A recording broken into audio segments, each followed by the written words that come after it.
আসসালামু আলাইকুম রহমতুল্লাহি ওয়া বারাকাতুহু। বন্ধুরা, আজকে কেমন আছেন আপনারা? আশা করি সবাই ভালো আছেন। আমিও খুব ভালো আছি। আজকে দিনটা খুব মনোরম।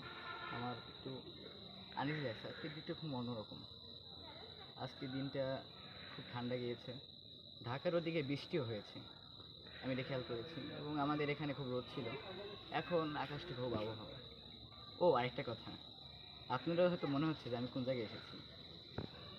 আপনাদের জায়গাটা চেনা চেনা লাগতে পারে, তো দেখাই আজ কোথায় এসেছি। তো চলুন দেখুন কোথায় এসেছি আমরা। দেখুন গাইস, এটা হচ্ছে দুর্গাসাগর। বাংলাদেশের বরিশাল জেলায় অবস্থিত এই শহরটি, মাধবপাশা গ্রামে। এবং এই দুর্গাসাগরটি নির্মিত করেছেন আমাদের কোন কালে জানি রাজা, আমি সেটা ভালো জানি না ঠিক। তো তার রানীর নাম ছিল দুর্গা রানী, রানী দুর্গা মানা কি ছিল তার মা। তো সে যেখান থেকে হেঁটেছিল সেই সব জায়গা থেকে এই রথটা করা হয়, এবং সেখান থেকে এই তৈরি হয় এই লেকটি। এবং এখানকার গ্রামবাসী তাদের পানি সংকট ছিল, তো সেই পানি সংকট দূর করার জন্য রাজা চেয়েছেন যে তাদের এখানে একটি লেক তৈরি করবে।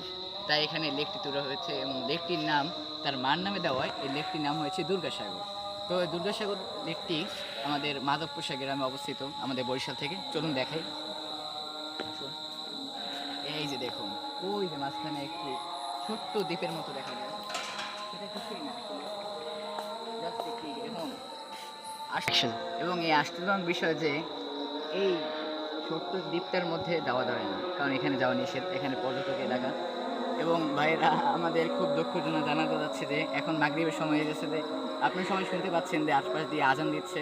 তো এখন আমাদের চলে যেতে হচ্ছে, আমাদের এখনো সময় বেশি ঘনে দেওয়ার দরকার নেই, আমাদের এখনই চলে যেতে হবে। তো আজকে লেকের পানিতে ছোঁয়া হলো না, কিছুই হলো না। লেকটা আসলে অপূর্ব সুন্দর, চারিদিক ঘিরে মাঠ, বিরাটিকর নিয়ে বানানো এই লেকটি। এই লেকটির সৌন্দর্য অপরিসীম। এখানে দূর দূরান্ত থেকে মানুষ এই লেকটি দেখার জন্য আসে, এই দুর্গা লেকটি। যেহেতু এটা দুর্গার নামে অবস্থিত, এটার নামে অনেক মতবিরোধী আছে। তো আমরা আর বেশি লেট করতে চাই না, আমাদের সময় অনেক স্বল্প হয়ে গেছে। আমাদের এখন নামাজ পড়তে যাওয়া লাগবে, আমার আবার নামাজ পড়া লাগবে। তো আমি এখন চলে যাব গাইস। আমার মনটা একটু খারাপ ছিল, প্রথমে বলছিলাম যে আমি কোথায় আছি। তো আপনারা তো চিনতে পেরেছেন যে দুর্গাসাগর। আপনারা যারা যারা এখন আসেননি, তারা অবশ্যই আমাদের বরিশালের দুর্গাসাগরটি ঘুরে যাবেন, এবং এই দুর্গাসাগরের স্বাদ উপভোগ করবেন, এবং এখানে একবার হইলেও গোসল করে যাবেন। এখানকার গোসল করা আপনার বাসার গোসল করার মতো নয়। তো বেশি কথা বলতে চাই না, অনেক ফাইজলামি হলো, অনেক মজা হলো।